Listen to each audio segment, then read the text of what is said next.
We were going to do a podcast covering the latest transfer rumors, but I used up all 600 tweets on Fabrizio telling me that Rice and Arsenal are getting closer. This is the ArsenalVision Post-Match Podcast. My name is Elliot Smith, the Black Man, Twitter, Yankee Gunner. Yeah, I mean, was going to scroll through all the updates and we are going to do all the rumors.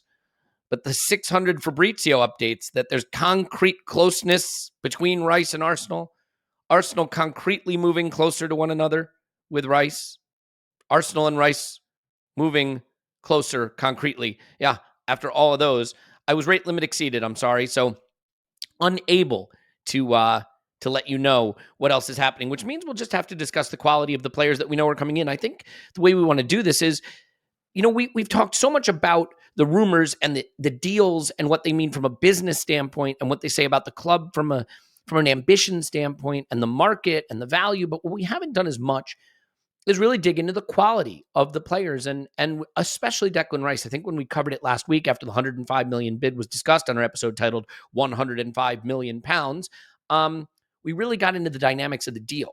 I want to get into the quality of the player and where the squad is positioned, because I think that's really important. So we're going to do the impact of the incomings today. We'll probably put a pause on the outgoings until that crystallizes a little more. Players coming back from holidays after international breaks, we'll start to see things loosen up. And I think we will start to see concrete movement towards some outgoings. So I think that tees this up nicely conversationally. It is also our 700th podcast, and it gives me a chance to say, for those of you who've been with us for 100, for 500, for 700, thank you for being here. We love you so much. I think about where we've come over that time. The 700,000 or 800,000 pounds you've raised for the Arsenal Foundation over our fundraisers, the interactions we've had in person at live events, on social media, maybe less and less on one social media platform and more on others, but we'll see how that shakes out. The friendships we built, it means the world. So thank you for being a part of that. And, we look forward to talking to you for many, many more. A lot of good stuff planned for this season, by the way. We'll do some special stuff for our return to the Champions League. I don't think we've really done, as this core group over the 700 pods, I don't think we've done a pod as a group in the Champions League. So that's new. So we're on quite a journey together, and just thrilled for you to be a part of it. I think we're going to do an update Declan Rice scouting video. We did one, and I stand by it. We're not going to do Emery Pod 1 and 2. If you don't know what that's about, look it up. But when we did the Declan Rice scouting video, it was in March. And I'd like to just get a look at some of the last things that happened this season. He had a storm and run in, so we might revisit that. But we do have all those scouting videos up on Patreon if you want. And we're going to start doing something new. Discord, some people love it. The Disco Boys know who they are. They love it. Some people find it intolerable, and I can understand that perspective too. Going to start doing office hours there. Just discovered, because I'm a huge boomer, that there are voice channels in the Discord, and it gives us a chance to really just chat with people in an asynchronous or a synchronous, not asynchronous, in a live environment. So we'll be doing office hours, answering questions, talking about life, the universe, and everything. And we'll start announcing more about that if you want to join us over there. But either way, just glad you're here. Thank you for being a part of this. Here with me now is Tim. You can find him on Twitter at Stillmanator. Hello, Tim. Hello there. And back, finally, from a well-deserved and long overdue vacation, the man himself, Clive. You can find him on Twitter at ClivePFC. Welcome back. Hello. Thank you. I wasn't far away, man. I had good Wi-Fi, and I was. It's like I never went away. Right? I said to Tim beforehand, I call this the Declan Rice holiday. Right, so that's all I did. Just waiting. I have to say, people love you, and they love your contribution to the pod. But in the time you were away, we sealed up quite a lot of business and spent quite a lot of money. So people are suggesting that maybe you should just leave again. Yeah, I'm quite comfortable with that. I like to send out my sort code and account number. They can send me the money so I can go away and do it. Right, so it'd be really good. Yeah. Well, I think we can find a way, if it means that we'll sign 105 million pound players every week that you're away, to send you away at least for a few more weeks. I think the top of the show. Let's start with the most obvious place, though, and that is the potentially impending arrival of Kylian Mbappe and what this. No, I'm kidding. I said this on a previous pod, though. The fact that we've gone to 105 million for Rice has meant that our, the bullshit meter, that ability to tell when a rumor is just ridiculous. We've been linked with Tchouameni. We've been linked with Mbappe, and it's like that little bullshit meter in my head that lets me just rule things out so I don't have to devote mental energy to them. Now that we've gone to 105 million on Rice, That meter's really messed up. So even if I will publicly be like, we're not getting Mbappe, there's that little part in the back of my mind that's like, oh my God, we're getting Mbappe. So, that's messed us up. Let's not spend time on Mbappe though. Clive, let's let you get in on this Rice thing. We know it's a big deal. I want to talk about how this is going to change us footballistically. This is a massive, massive acquisition of a player at the top of the English market, a top England international, a big physical presence, covers a lot of ground, big switches, long carries, aggressive ball recoveries. There's a lot of big qualities here. Do you want to just start with the best of Declan Rice? What's the best stuff that Declan Rice is going to do for us that made Mikel believe this is a guy worth going to 105 million for? Yeah, 100 plus 5. You like these newspapers always putting the maximum down, right? So yeah, I think for me, something we spoke about at the start throughout the season was once teams start to stretch us out and go a little bit longer on us, I thought it was a bit of a challenge. And remember we said before that Brentford were the first ones to really do it. I think we lacked a little bit of control in those games where we were stretched out back to front. And where I think Declan Rice brings a lot of ability is off the ball ability to get to the ball, keep it, turn it around. So stop momentums when teams gain momentum on us.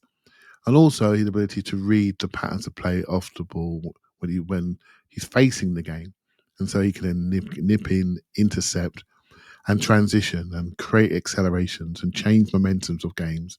If you think back to, say, Anfield when we lost momentum, how are we going to get it back? If we can intercept and drive, we can do things in that situation and stop teams controlling us for long periods. It doesn't happen very often, but the thing that stays in my mind.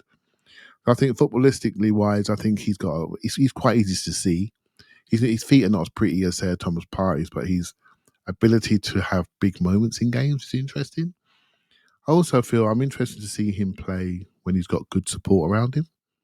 When he's got, a 90-touch left back that plays like prime Redondo in the middle of the pitch. He hasn't got to do everything there. He's got other targets he can hit, and that are there and available for him. So his game will shorten up. His touches will be less. And his momentum of his game will be quicker. I think that's other things I find really interesting to see how he develops within our group. One thing I think our group is defined by is intelligence. And I think he's a very intelligent player. So it's not just the technical ability of our players, but I think they're very brainy and they read each other and they're very cohesive in their style. That's down to the coach. I also think that's down to the talent ID. And his intelligence, I think he's going to be so interested to see how that develops in the group. And there's one other angle, Elliot, if you just allow me to this last little bit. I think sometimes football is won in the tunnel. And when you stand there and look at this guy and you say to yourself, okay, Arsenal are now serious. When you look at our names of our players now who developed reputations over the last couple of years, they're not super kids anymore. They're still young, but they're not kids, haven't done anything. And so we're adding another player that looks good in the tunnel. And people may laugh at that statement, but trust me, it's so important what you do pre-game, how you look, your stature. I felt if you want to go back to the City away game, promise you, just look at that tunnel before the game. Just look at those players and tell me what your eyes told you. We need that. We need that assurance and that presence. And he brings a lot of that. And that's what makes it really interesting when he arrives, what he's going to do to us and how he makes us all feel. It's going to be interesting to see what other strings he has in his bow that maybe we didn't see at West Ham, by the way, too. Because I don't know if you've seen this. There's a video on YouTube of him, like a freestyle footballer video where he's just messing around doing like a skills type competition thing. And he's just pinging it across the pitch into like a trash can or into the upper corner of a tiny little net or whatever. He's taking the ball down from 60 yards with like a back flick. Like, I know all these pros ultimately have outrageous techers when they're not in a Premier League game, but I'm curious to see if he gets to strut a little bit more, be a little bit bring a little more flair into his game in the way that we play, in a team that's going to have more possession when he's a little in different zones of the pitch. I do think you're right about the tunnel thing, though, Clive.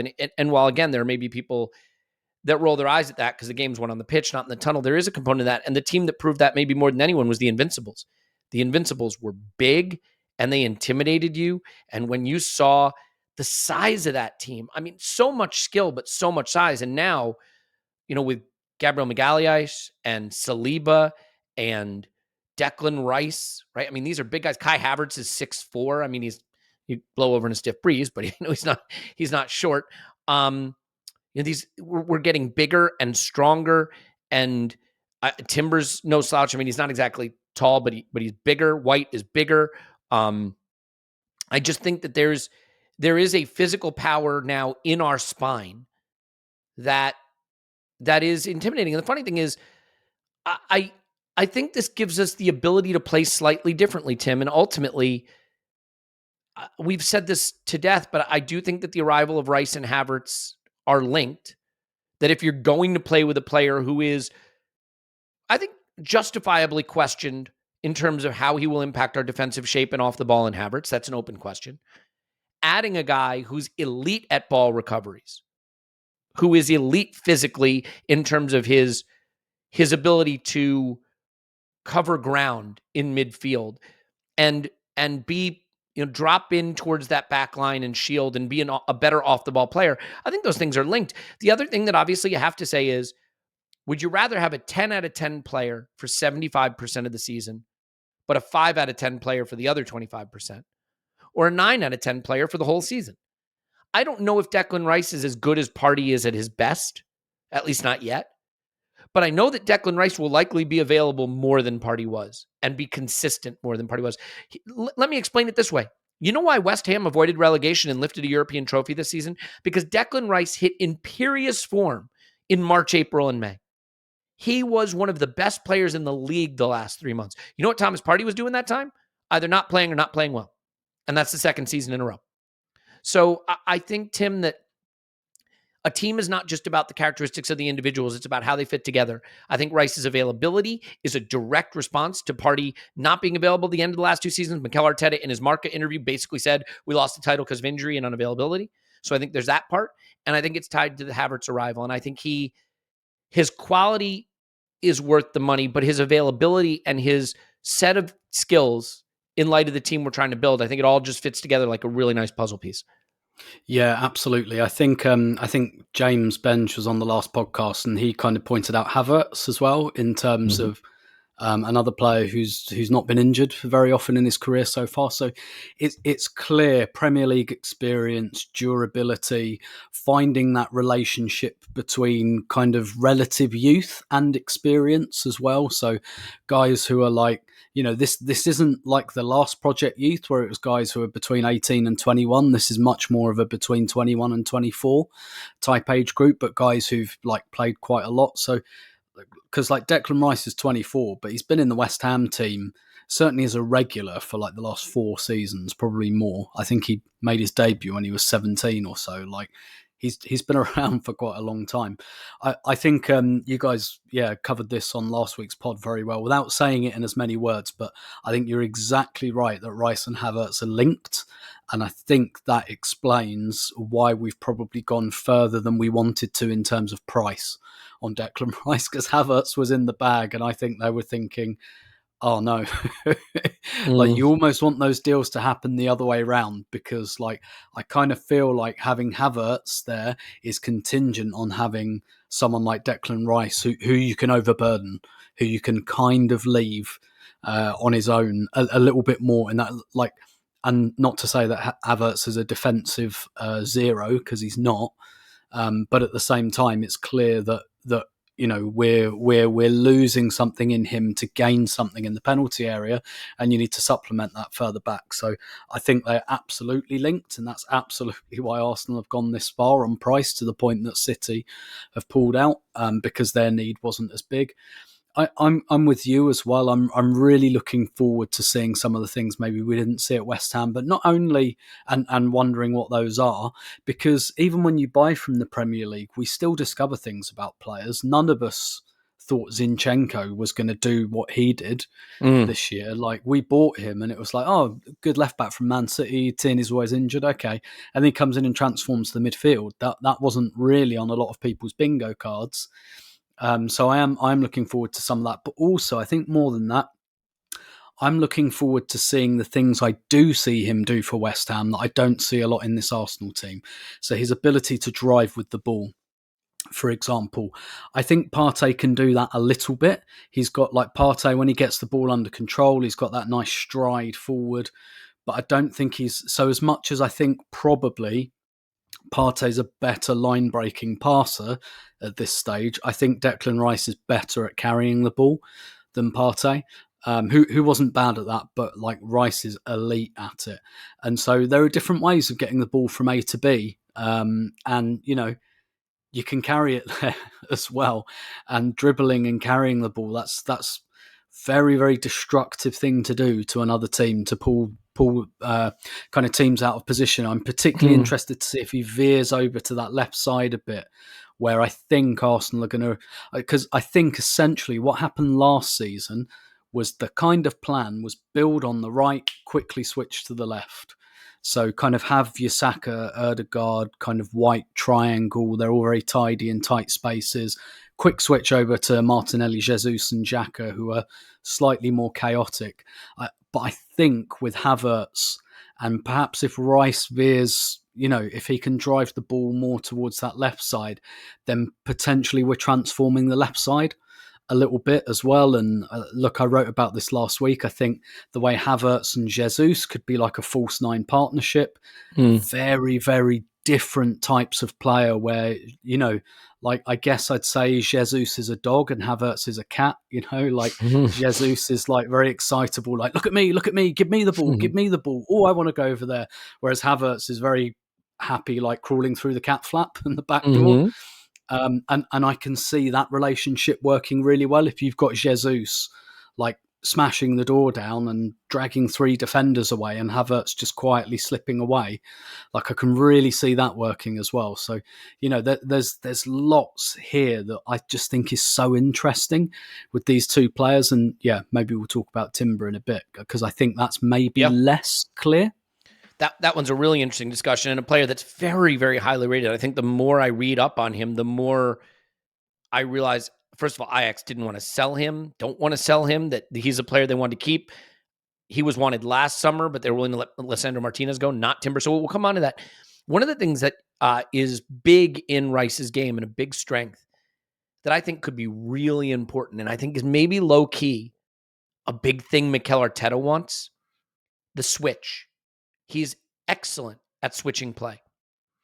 And if I think there was a flaw in Arsenal's game at times, especially against low blocks, against teams that sit deeper, I don't think we switched the play enough and quickly enough, right? When you stretch teams horizontally across the pitch and you get a cluster on one side, the quicker you can switch to the other side, the more you can take advantage of isolations in space. And Rice is excellent at switching play. If you look at some of his most overrepresented passes, a big switch to the right was a big part of what he did. Now, the problem with that kind of data is it can reflect a particular tactical preference from that team, right? They have a player they want to hit. The central midfielder hits that player because he's big and he's powerful and he can take it down, whatever the case may be. But I think the big switch could be a big part of what we try to do to pull teams a little bit more across the pitch and exploit those lower blocks.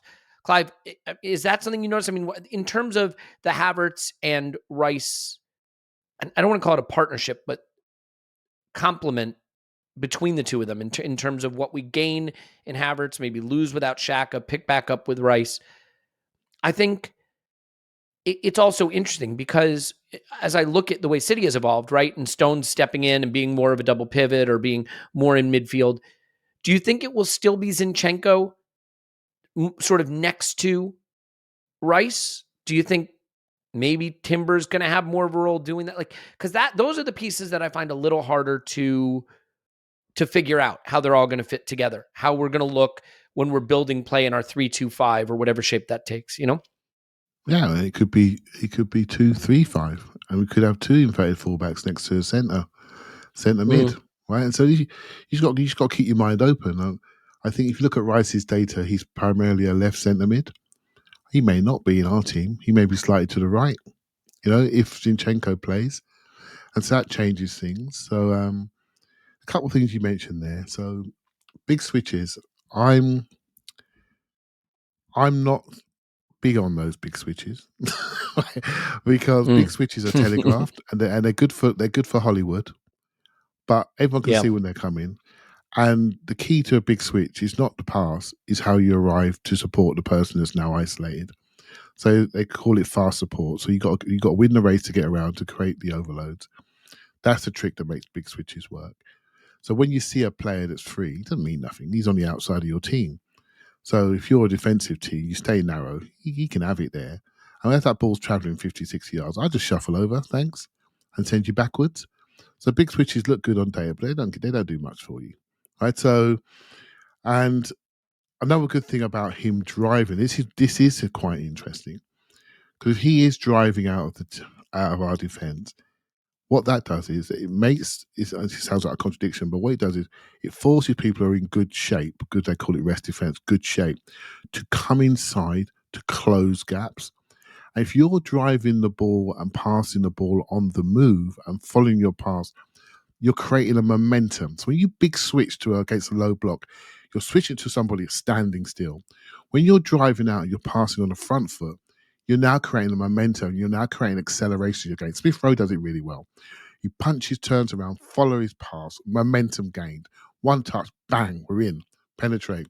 I think the driving skill is something I'm really looking forward to, and how teams going to have to react to the people running down the centre of the pitch. And then, of course, our positional discipline, our wide men then, are now receiving it on the hoof, on the move. And, of course, your first touch takes you out your feet, and now you're through and you're in. I mean, that's the thing to look for. That's what's going to be so interesting with him. Where he's going to stand, I'm not sure. Because every time, if you look at all the YouTubes, which we all have, a lot of the time he's on that left-hand touch side, driving on his right foot, everything in front of him, big switches, do what you like, cape on, Superman, I can run where I like. It's going to be interesting to see how he adapts to our more one-touch, two-touch game maximum, very quick, cohesive, one-brain football. I can't wait to see that. I do think it's the right time for him to be at a club like this, for his own development and for our development. I think, I said earlier, off the ball, we needed to improve, and I think he does that. But also, I think we mustn't disrespect what we already have. And we think Granit Xhaka's going to move on. And I've seen a lot of disrespect to Thomas Partey, and I don't agree with it all. As a football player, I think he's unique. He has a different way of doing it, but he's different. And who's to say, we don't know what's going to happen this season, who's to say they won't play together? And I think that would be so interesting. I've seen it, but we haven't cracked the Northwest yet. We haven't gone to Old Trafford and Liverpool and City and give a fantastic account of ourselves. So Liverpool were fortunate we had them beat, didn't we? There's still things for us to do, and there could be a different configuration of our midfield. And I'm open to that. I really am. But in the start of the season, there's regular season football, Elliot, you know where I'm going. And then there's that crunch time football. And crunch time football looks and feels very different. And then all of a sudden, when you're licensing the line, you pick different teams. At the moment, we're playing Football Manager. We got Havertz there. We got this player there. It's lovely. It's going to be August soon. The sun's going to be shining at the Emirates. It's going to be beautiful. We're going to pop teams to death. But let's see what happens in April and May. And when we're scared because we got potentially going to win something or getting close to winning something, you soon pick a team for your life. And that team may look different to the one that we're starting with in a couple of weeks' time. That's going to be so interesting to see how we develop over the season. Yeah. I would even say, I mean, on the Thomas Partey point, like I think prior to the last interlull, I don't know that there was a better central midfielder in the Premier League in the 2022-23 season. Does it very differently than Rice. I mean, I do think that biases and stereotypes come into how we evaluate players. Thomas Partey has those quick feet, right? That great 3-yard stab pass between the lines, that lovely line breaker. He can just get out of the tiniest little spaces in midfield with the way he moves through it. The issue is, what do you do when that guy just isn't there when it matters, or not at his best when it matters? And that's been a consistent issue throughout his Arsenal career. At this point, we have enough data on that. And now he's crossing the 30-year-old mark. And, God knows I'm desperate for a age curve discussion. And Tim typed into the chat, look at our fixtures in April too. Yeah, I mean, it's going to be another situation where we can have a lovely season, but if the right players aren't available at the sharp end of the season, it's just not going to matter. And I just think it's so interesting statistically looking at the difference between Partey and Rice. By the way, I mentioned Rice with switches. He ranks 99th percentile for switches for central midfielders. So just an interesting kind of observation there. Another thing that I think is interesting, though, is he's near the absolute top of percentage of dribblers tackled. Right? In other words, like he's like 96% or something for dribblers tackled. When people are trying to get past your midfield, he tackles them. Whereas Thomas Partey, again, you think of him as an enforcer. He's not an enforcer. He's 48% of dribblers tackled, 63rd percentile, right? So a little weaker there. Another thing that I really like about Rice, by the way, despite the fact that West Ham didn't have a lot of the ball and didn't progress the ball very well, he ranks very, very highly for final third entries. So I think in a team that does that more, he's going to, really bring that to the team. So it is just interesting looking at the different ways they do things. If you look at those green bars on FB Ref, where Partey really stands out isn't the enforcer stuff. That's stereotypes. That's not who he is. Where he stands out is the getting past a guy, the progressing the ball beyond a guy, the getting the ball to the final third, whether through a dribble or through a line breaker. I think Rice can do some of that stuff, but where he is going to be an improvement is the enforcer stuff, is some of the dribblers tackled and ground covered off the ball. And I do think that is connected to what Havertz does. I want to start to pivot slightly from, and yes, there is a possibility that Partey stays. Like the outgoings remain to be seen. Yeah. I think Xhaka will go, even if Clive, yeah? Yeah, I just want to, one last thing, I don't know if anyone's mentioned it before, but we play with a really high line, don't we? So a lot of the time, Rice is going to be playing in the attacking half of the pitch. And West Ham, I would say, are, not all the time, but they're not as ball dominant as us. Their line won't be as high as us. So he's got big spaces to hit and travel through. Whereas we're going to be playing, our centre-back stand where he stands, normally for West Ham. So, and they're our deep line midfielders. So it's going to be interesting to see. And I do think your final entry stat is the one, Elliot. That's the one that's going to go through the roof. And the stop in transition stat, so his tackling will be further away from the goal.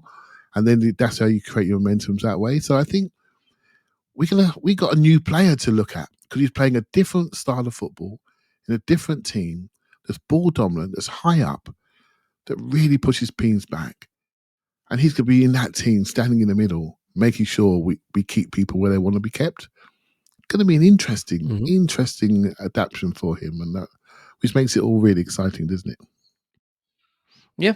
I think it does. And I think it all fits together like puzzle pieces. The one thing that will be interesting is, I think when you think of Declan Rice, the picture that comes to mind, at least for me first, is this giant midfielder striding across the pitch, right, with the ball at his feet, these long carries. To your point, Clive, if we start with the ball at the edge of the final third, if we're recovering it there, and if we're frequently there, I mean, you can't carry the ball too much when you're already in the final third to start most of your possessions. So it'll be interesting to see what qualities of his come out and are expressed in the Arsenal team, and what qualities of him that we think of as being prominent maybe aren't as critical in the game the way we play it. Tim, I was saying the outgoings are going to change a lot of this, right? I think Xhaka will go predominantly because I think Xhaka wants to go, and I think we will grant him that ultimately we'll find a way to get together with him to get to a fee where he can go, because I think it's pretty clear he wants that move.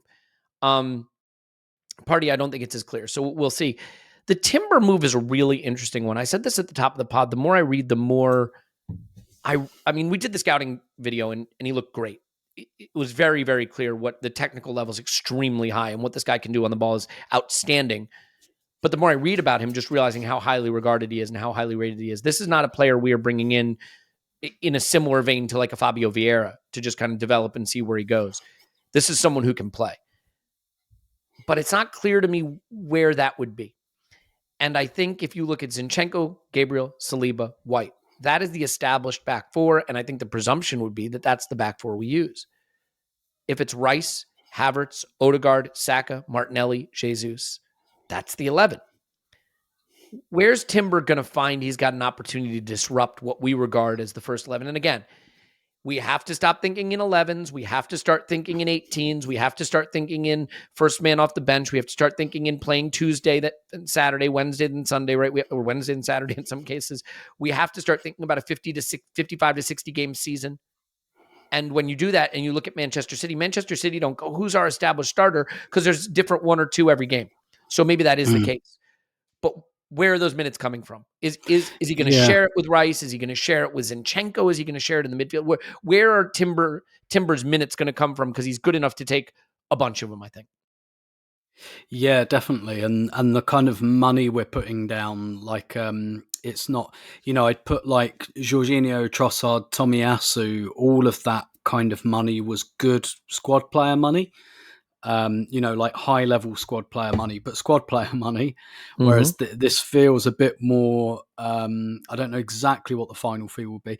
And also when you deal with Ajax, fees are always inflated because Ajax are in this weird position where they just don't have to sell players because they have so many good players they get so much money for, and it creates a surplus for them, right? Because in the Eredivisie, you sell a player for 50 million, you can't buy a player for 50 million because those players don't come to the Netherlands, so they kind of don't need money. Right. But at the same time, like, we're still spending that. I think this is absolutely fascinating because it kind of looks like maybe a slightly bigger challenge to Ben White, but then again, it could be at the very least influenced by the fact that, look, Saliba got injured and it fell apart, right? And that's a back injury as well. And I still don't think we really know none of us really know if that's all right yet. So I don't know if that's a little bit behind it, but I kind of, again, like, I know we always kind of look at Man City, but at the same time, I think that's very justifiable that we do that because there is like a parallel there. And you look at what they do with their kind of back four, like Akanji, like he plays at left back, he plays at right back, he plays at centre back. Sometimes they play Kyle Walker. If you've got a very fast left winger, all right, we'll put Kyle Walker in, we'll move Akanji to left back, or Nathan Ake. When City bought him, that was a very, why are you spending 50 million on him? You don't need him. And then, boom, what do you know? He's in the first team and Laporta's the one that's frozen out. So I do think he probably wants to move towards greater flexibility in the back line. And the fact is, our season last year, like 2 seasons ago, what happened? Tierney, that injury absolutely killed us. So we went and got Zinchenko. This time, injuries to Partey again. So we've gone out. That's partly informs spending all that money on Rice. But then Saliba as well. And I know Tomiyasu comes into that as well. We are buying quite a lot of players, it seems, but who play in the positions of players who've got injured the previous season, if that makes sense. And whether that's, I don't think that's casting aspersions necessarily on the long-term fitness of Saliba. I think that's just a kind of an acknowledgement that we took this guy out and it all fell apart and we can't do that again. And I do wonder if the defence will become a little bit more of a carousel. And maybe it will be slightly different for Champions League and Premier League, or it may just be rotated on games. Maybe, it may be that it could be like an opponent's thing. It could be that we're more comfortable with Timber stepping into midfield. So like if there's a game where you got Rice and you got Havertz, but you're a bit worried about the back door, you can play Timber because he can come in, or step into that midfield. Whereas if you want, like, I think Ben White became a really good overlapping centre half. He can also step into midfield, but it seems to me he really developed in the overlapping element. So it's just like, it just feels like we've got a few different tools. And you're right, I don't think Timber's going to sit on the bench for 6 months.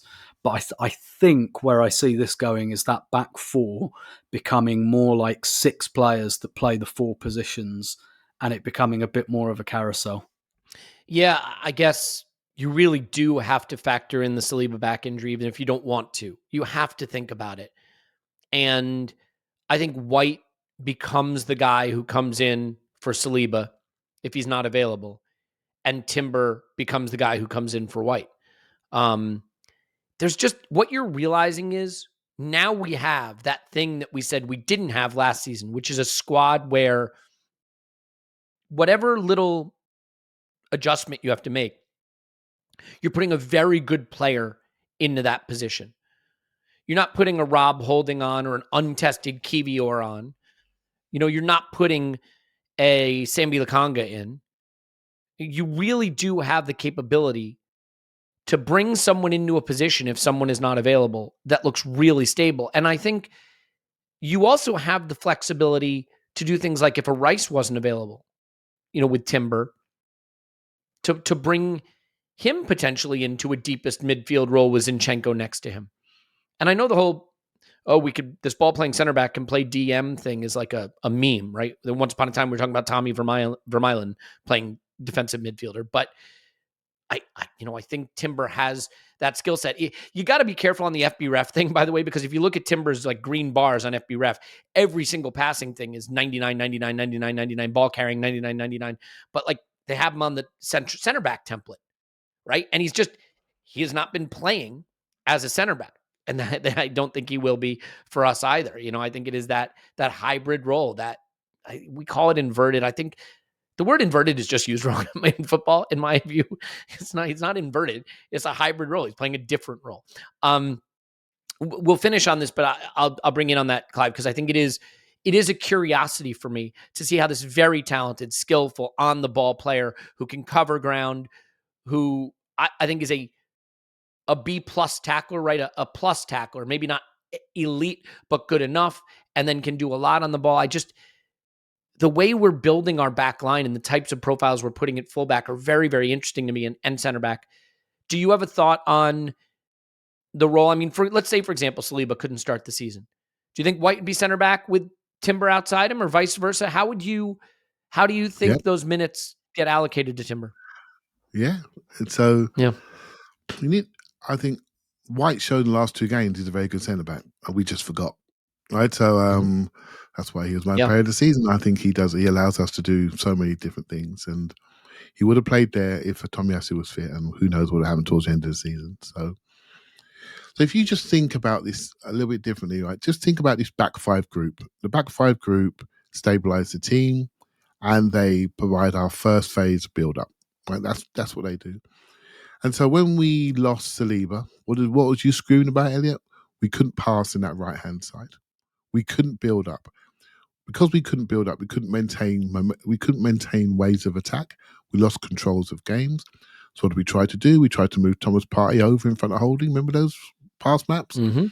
What happened then? We lost the centre midfield. And what happened then? Teams could run through our centre midfield and beat us on a defensive transition because we weren't in position. So the build-up of your team, the build-up phase of your team, your back 5, they stabilise the whole ship.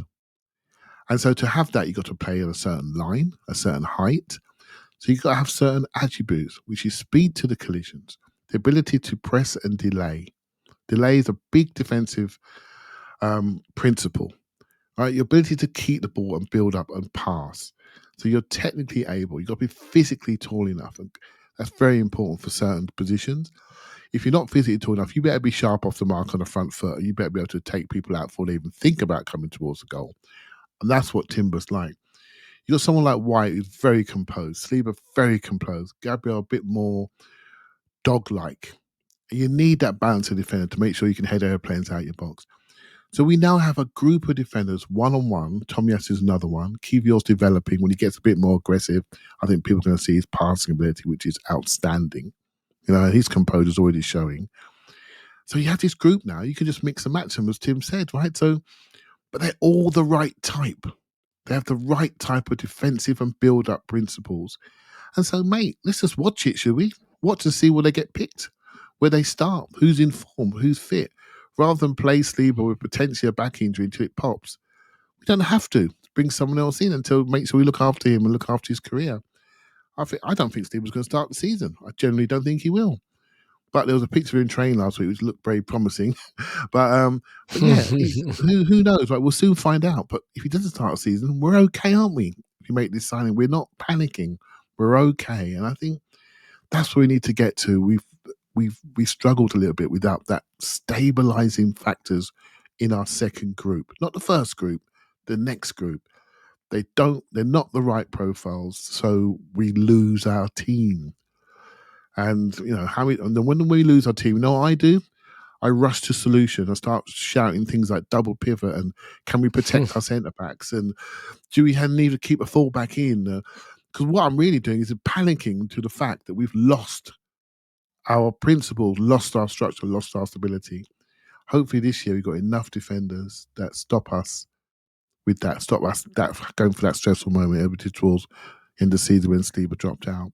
If we're stable at the back, that takes a lot of stress away from our forward players because they don't feel as though they have to track back as much. They're in positions, they can trust their positions longer, which means we can keep people where they want to be. And I think that's really, really important. Yeah, I think we can move on, but it's impossible when you're signing new players not to do the what's the lineup going to look like thing. The lineup builder apps start flying around, right? You see all the new names in there. And if you scroll through the history of Twitter and Instagram and things like that, you'll see some pretty funny ones from years past. Like, could this be Arsenal's lineup next season? It's like, no, it could not. But we do also have to stop thinking like that because there are going to be times when a certain player isn't available and then the other guy's going to play.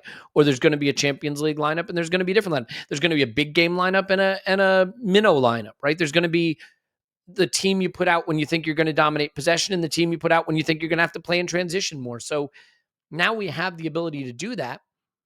The next really interesting thing is what Mikel does. Because let's be clear, I've said some really dumb stuff on this podcast, but maybe the dumbest is I question whether Mikel could coach an attack because I didn't see it. We had an anemic attack. And then he got the players in that he needed to play the kind of football he wanted to do. And suddenly we got the ball in the final third the whole freaking game. We're leading the league in shots taken and things like that. He could coach an attack. He needed the players. Well, what have I been saying recently? Does he know how to rotate? Does he know how to manage a squad? Does he get subs on early enough? Well, maybe when he has 18 players he trusts, that'll change too. So the next step for Mikel is to show that he can balance a squad more, rotate minutes, use his subs maybe a little earlier. He was the slowest to sub in the league this past season. You might be too if you don't trust the players on the bench. So maybe that's the next change that we're going to see.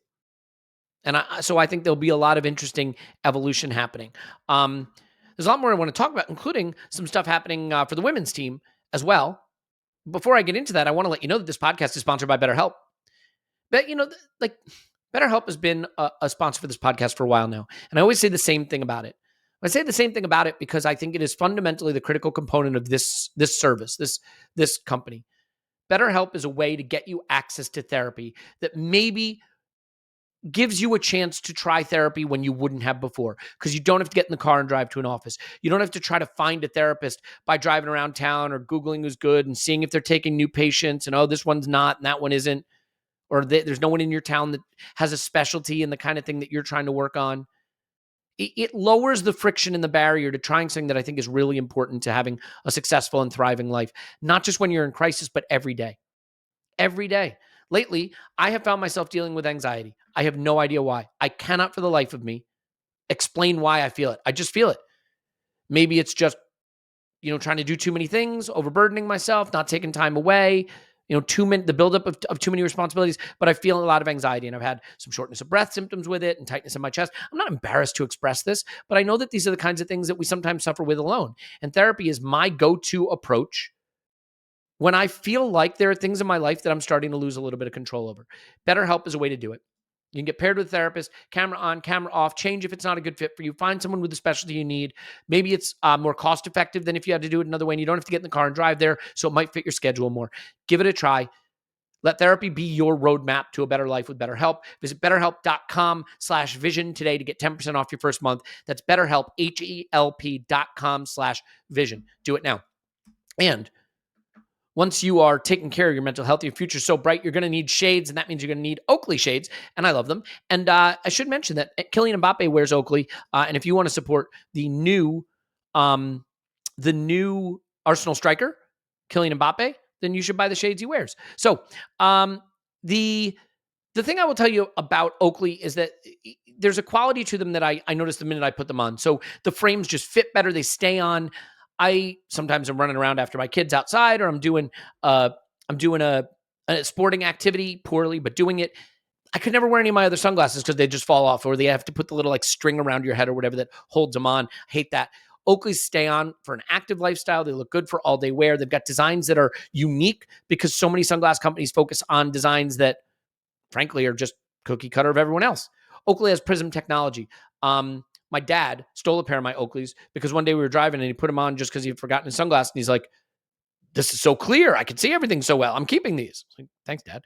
But yeah, the prism technology is brilliant. Don't know what it is exactly besides better polarization, but you can read about it on Oakley.com. So go to Oakley.com, read about prism technology, and then while you're there, you know what you're going to do. You're going to buy sunglasses because you're going to be like, wow, these are great sunglasses. So go to Oakley.com, get the sunglasses, do it. They're great. You're going to love them. Oakley.com. Do it now. Clive, is that enough of that? Indeed. Nailed it. Okay. Now, well, let's do this. Tim, let's get you in here for a second because it's just a wild summer for Arsenal Football Club all around, and it looks like Russo is at the Emirates potentially right now as we record this, signing her deal and doing all her media duties for the club ahead of an announcement that she will be signing for Arsenal. Do you want to give us sort of the background on this, the impact of this, and why this is an exciting signing? Just on par with everything else we're doing in the transfer market. Yeah. I mean, we're taking Manchester United starting striker off them. That's always fun. This is a bit of a reverse Van Persie Turnabout's fair play. Situation. But also Arsenal need a striker. They only had one last season, Stina Blackstenius. She played in every single game last season. That was clearly not a situation that could continue. And Russo is just the perfect type of striker for Jonas Eidevall's system. She gets in the box. She scores loads of headers. She's brilliant holding the ball up. Got a lovely way of both controlling the ball and beating a player at the same time when she gets the ball with her back to goal. Like, Eidevall really wants a striker that does striker things like running the channels, moving bodies about, bashing people about in the area, and she's one of the best at that. There are still some things to kind of iron out in her game, and she's still not quite as prolific as she got 10 WSL goals last season. Like Bunny Shaw, Rachel Daly got 22, Bunny Shaw 21. But I think the thing is, with the other attacking talent that Arsenal have, when you bring Beth Mead back in, Vivian Miedema back in, very similar to the men's team in terms of you've got, instead of having like one player that will score you like 25 goals, they're looking at having like 3 or 4 that will get, 10 to 15. So she very much fits into that mold. But this is a very exciting signing for Arsenal because there's lots of competition for this signature. They tried to buy her for a world record fee in January. United thought about that, and I think that pause was maybe a little bit fatal for them because they didn't reject it out of hand, and in hindsight they should have just accepted the money when it was there. But the fact that Arsenal really set the agenda for this deal the whole way, they put down big money in January and tested United, and United didn't take it, but they kept up with it. They made the player feel special. There's lots of like commercial elements to this deal, I think, as well, that this is all stuff that's coming into the women's game. Alessia Russo is England striker. She's got to deal with Oakley sunglasses, Elliot. there you go. I don't believe are sponsoring this particular podcast, but one of our sponsors. But she's got to deal with Beats as well, headphones. She did like an interview with Women's Health magazine. Like these players, particularly the Lionesses, are coming into their own in a commercial aspect. And I think she's an Adidas athlete as well. And I think Adidas are far closer to Arsenal women than they are Manchester United women. But this is a kind of reverse situation compared to the men's game, where Arsenal women are a bit like Manchester United. They've got the history, they've got all the titles, they dominated for 20 years, they've won the Champions League. That all counts for something. It does on its own, it does nothing. But that together with the fact that Arsenal are out there setting agendas in terms of stadium attendance. Do not underestimate how attractive it looks to players when we're selling out Emirates Stadium for Champions League semi-finals, what that looks like to players. Having a player like Kelly Smith on the coaching staff and what that does. Like Arsenal have just got that heft behind them, which together with the fact that it means they've got a very mature behind-the-scenes setup. But that all said, Arsenal haven't done well at recruitment over the last couple of windows. And Jonas Eidevall's been very upfront about that, said things need to change. They weren't getting the players they wanted. So fingers crossed, Arsenal have landed like 3 of their kind of principal targets. And a lot of players are going to go off to the World Cup now. So the transfer window will quieten down a little bit for the next month or so. But it was important that Arsenal got these players in before that.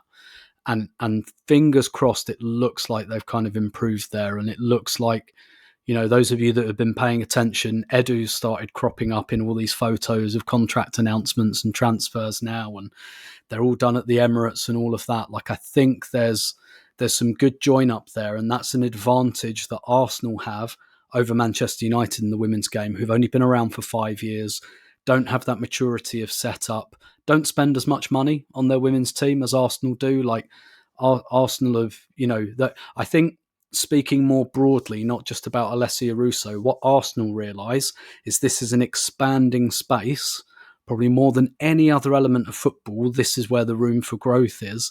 And they've got an enormous head start because they've been taking this seriously for a long time.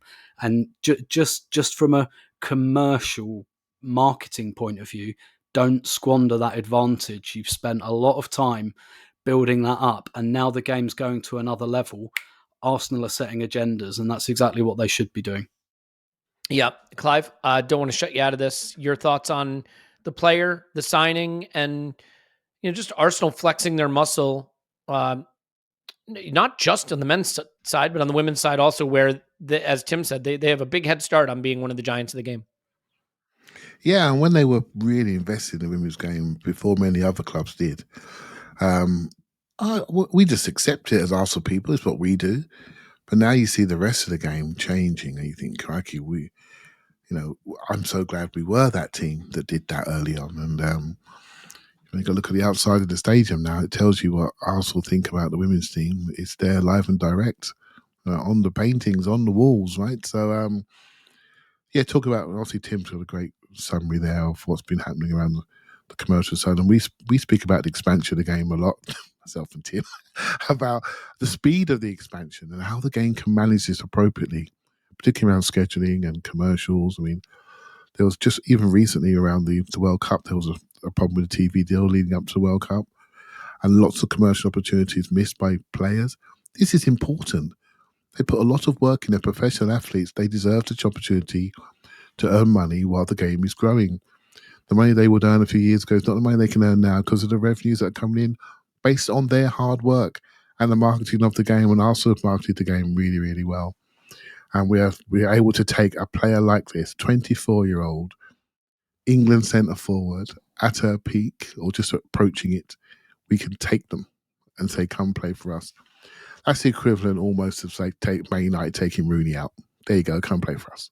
Just come and play for us. It's the same thing, right? And Ferdinand, we just expected it at the time, didn't we? Because that's what happens. The best players just pop off to Man United. And so we have to compete with Chelsea. Also pretty smart in the transfer market as they've got some new players. And I don't know as well as as Tim does. But Tim, guess what we talk about next time when we do our podcast? That's the one I want to talk about because they're not dumb. They're not dumb. But as a player, the difference between Stina and Alessia is Stina's more of a channel runner. And she'll run after rabbits. She'll just run into corners and she'll work hard. But the link-up play with Russo and the turnaround ability and the carrying ability, she almost looks like a winger sometimes, Tim. You know, when she's travelling with the ball and she can beat you like a winger. And so I think that's going to give us another aspect to our play. And again, I'm an Arsenal women's watcher. I don't know the other teams as well as Tim do to compare and contrast. But you can see that she would fit our team really, really easily. So it's an easy spot, isn't it, Tim, to get her into our team. I think it's going to be really, really beneficial. Yeah, like she's a pressing monster as well, and that's what Jonas wants. I just wanted to come in on like the commercial aspect as well, because other interesting things are happening at the moment, like club v country arguments are starting to happen. There's a little bit of a cloud over England going into this World Cup because there was a big argument between England and the clubs about like when players join up for the World Cup, and obviously they've got all the travelling to build in, and they ended up kind of acquiescing to what England wanted, but England didn't do a good job of like really setting it out to clubs, and clubs have just started to say, like, a year, 2 years, 5, 10 years ago, this was never a discussion. It was like, all right, do what you want. But now clubs are starting to say, no, these players are valuable. You're not taking them on June the 19th. You want to take them like a week later. And there was a big argument over that. There's also a big argument over bonuses. Well, actually, it's not a big argument. There's an argument over bonuses for England players. I think some players are unhappy because England have kind of said, no commercial activity after this date, because once you're here, you're in camp, you're not going off doing interviews and doing stuff for Nike and Adidas. And I think a lot of players are a bit like, this is the World Cup, this is like my peak earning potential. And all of these little arguments and stuff, all of these little tensions that we've been used to in the men's game for the last couple of decades, they're just starting to creep in where players are more valuable. And you're getting like, but they're valuable to clubs as well, and they're valuable to national teams. Like the amateur thing of like, yeah, go to the World Cup, enjoy yourself, you deserved it. Like that's kind of gone now, or it's going. It's like much more like, yeah, you'll go on our terms, and when players get there, they're like, what about my like all of these kind of little micro arguments are beginning to pop up, which is a sign of development. So. Well, I think we should. Well, let me tell you about this first. So over on the Patreon side, we do have a podcast called One Club. Clive and Tim talk the women's team, the women's game, and all things happening Arsenal women and beyond. And that's something you can definitely check out there. It's something that I'm glad we do because it's well done. And the thing I really like about it, by the way, is as someone like myself who I'm interested in it and I keep an eye on it, but I'm not embedded in it at a regular level. I think the conversation touches on themes that are deep and insightful at a level where if you're really serious about watching it, you will get something out of it. But also if you're newer to it and trying to get into it, it's not going to be a challenge for you to understand the conversation, follow the conversation, and get involved. So something to think about there.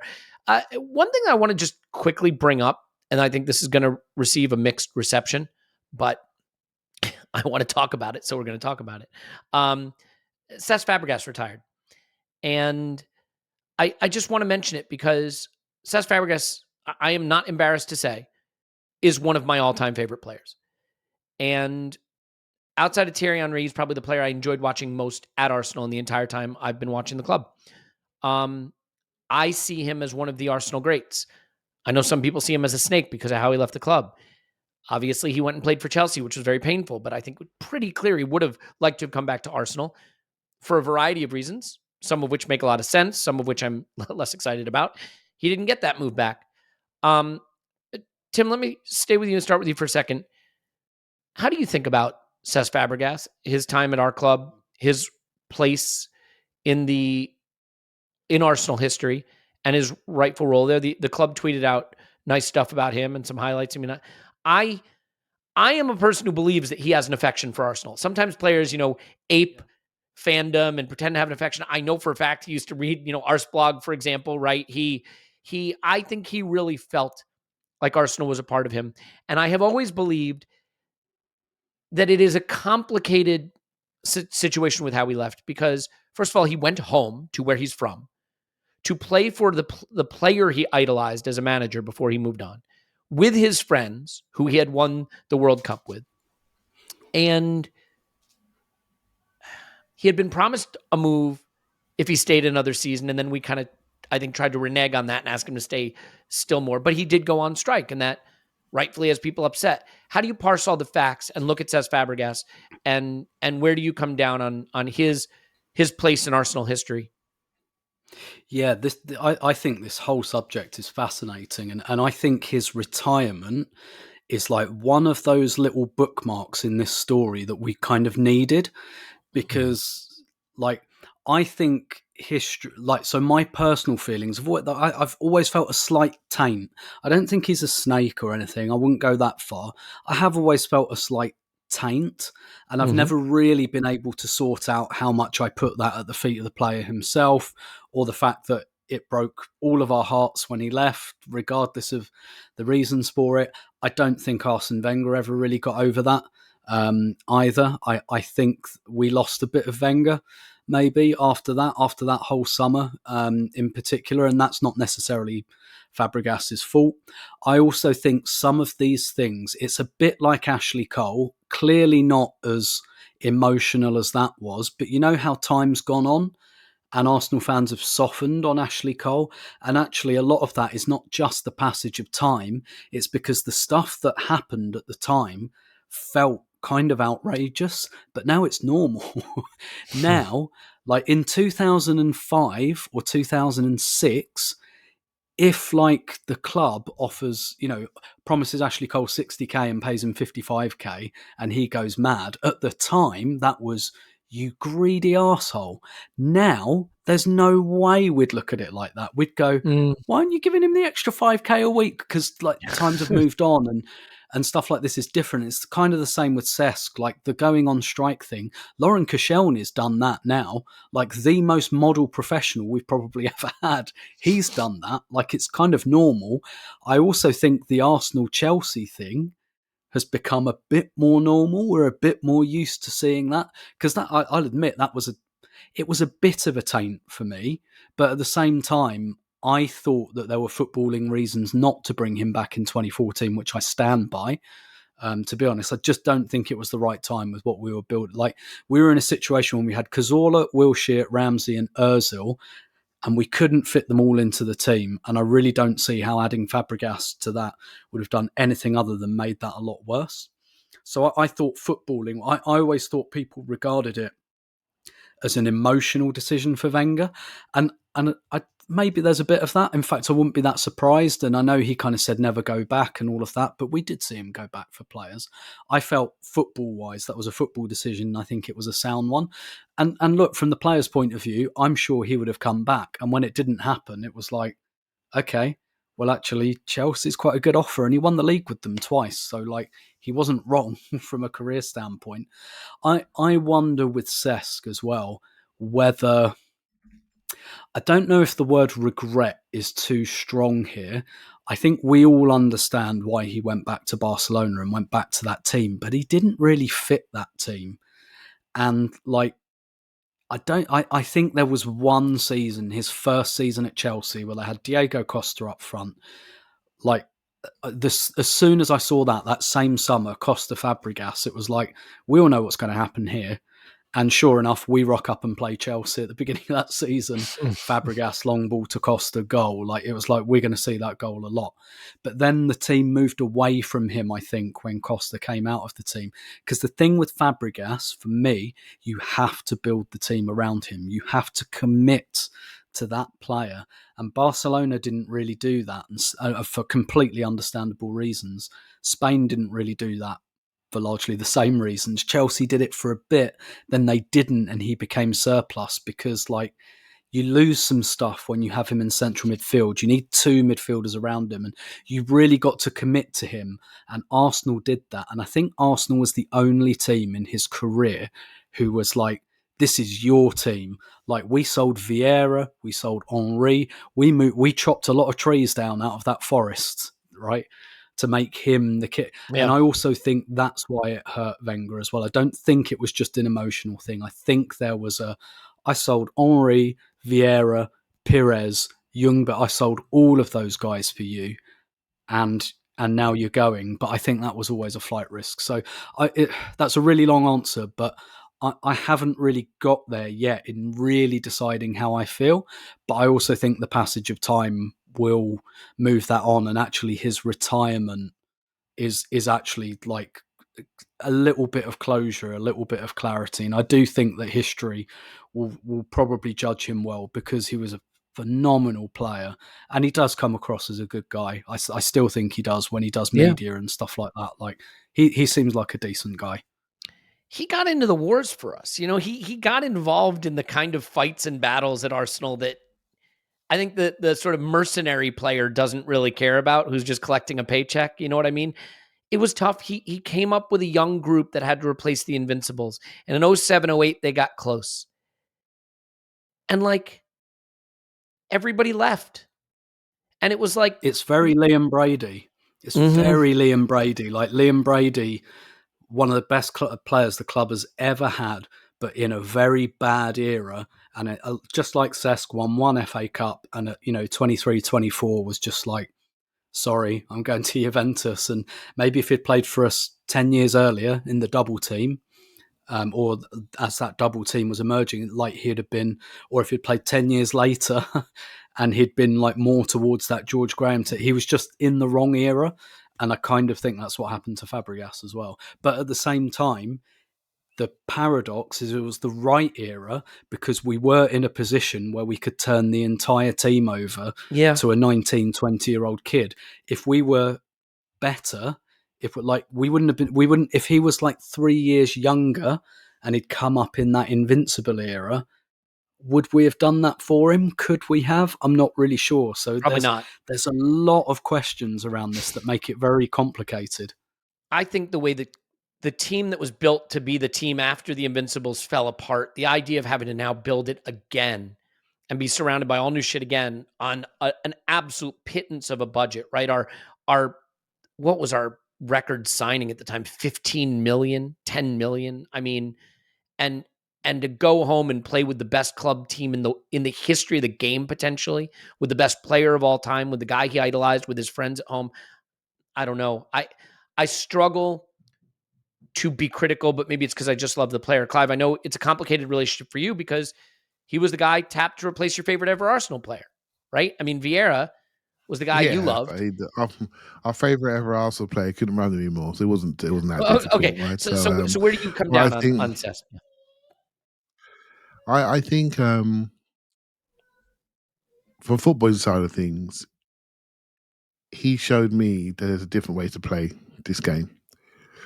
We had the twin towers of Gilberto and Manuel Petit and Vieira, and they redefined central midfield. And this kid comes along, 3 stone ringing wet, always on the move, always scanning over his shoulder, always making the right decisions. And it's like, oh, he can't run, he can't jump. Why is he running the whole game at 17? I wish he'd have kept him on in the Champions League final, because as soon as he came off, his replacement didn't actually touch the ball and we lost control. Right? So the kid is a special footballer that came along. I think we're forgetting the austerity of these times. We just moved stadiums and we were having to sell our players and we couldn't maintain our team quality. And that was the problem, really. It was all around the financials around the stadium. And I'll be honest with you, the club wasn't as big as it is now. It really wasn't. And there are in some ways, he sort of, let's say, outgrew us is a controversial statement because no player is bigger than the club. Maybe outgrew our ambitions because we didn't have the money to maybe match his ambitions, And I think you have to remember what's happening. It wasn't just him. It was Nasri, it was Van Persie, it was Clichy, it was Toure. We had to do it, right? It was at different times, and he was caught up in the middle of that. And so I'm loath to always criticize people for the stuff that happens in the boardrooms when players are sometimes the protagonists or things happen to them and they have to make decisions for a very short career. But again, from a football side of things, he was he educated me, on central midfield. He educated me on how this game could be played, and Barcelona then educated all of us, didn't they, for the next few years on smaller technical players. And I think Wenger went that way. And I will say this, and I think Tim agrees. I think Cesc broke his heart. I don't think Wenger was the same after that moment. I remember the goal at Milan, AC Milan away, and that moment, you capture that moment when he scored that goal. That was the epitome of a Wenger team in his latter years. Young team, overachieving, going to a big European stage and winning with style that he created with young men that were barely out of their nappies. I mean, an incredible scene. That's what he wanted. Tim was probably in the stadium that night. I just realised that's what he wanted. Me was, that was a great. That was what he wanted. He wanted to create that. It's beyond. He wanted to, and some of that image is still around in our club today about how we play. And if that's one of Wenger's legacies, that's Cec's legacies, how we play, the style by which we play, that's fed through the next few years after that. And that's fed through now to you look at our executives in our club right now. Look at our leadership in our club right now. They're also people that play a certain way. And now we've got the momentum again now. So that situation wouldn't happen. What we want to get a situation now, we're re-signing everybody. That tells you where we are now, where all of the players that we love have re-signed or about to re-sign.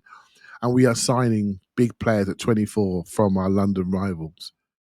I mean, that just shows you, maybe his life would have been different if he would have been around this team right now. I think that this story wouldn't have manifested the way it did have manifested in the end. You know what I would say is this. Maybe it's an age thing for me. And as I'm getting older, like, did you play well for Arsenal and give everything you had for Arsenal during the time you were there? It is rare that a player who you want to keep leaves and is adored. Can I ask you guys, can you think of a scenario? I don't care who it is, a player we wanted to keep who left and we didn't wind up hating him for it. Like, what's a good example? I mean, Nasri, I guess people have softened to him, but it's kind of because maybe Henry, yeah. We knew it was coming. Yeah, I was at a stage where I kind of wanted him to go at that point, to be honest. But yeah, like I don't think that was the majority view. He had kind of jogged through the season before. Like, I don't know. I mean, should have gone out for the Champions League final, really. That's what should have happened. Yeah. And he stayed with a good spirit to just go to the stadium, but he should have gone after the Champions League final, and then he would have had him out another year at Barcelona and probably won even more. But there he is. There you go. I mean, I guess Cesc could have stayed one more season still and then left. Would we have then been like, okay, now you have our blessing? We told him we were going to do that the season before. I just don't know, right? So I don't know that a great player that is beloved can leave at a time when you want to keep him and leave in a way that people like. Here's what I think. I think he played some of the best football I've ever seen in midfield for Arsenal. I think he's one of the great midfielders of all time in the Premier League. I think he clearly gave every single... He came on injured. Was it the Villa game? And turned it around, right? On a broken leg or whatever it was, and then had to go back off. He took a penalty with it. What was it, with the broken ankle?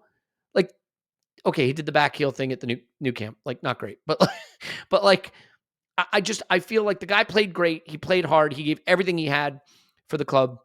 And then he left, sure, under conditions that are not ideal and that I wish he hadn't done. But like, if every player gives that, that's fine with me.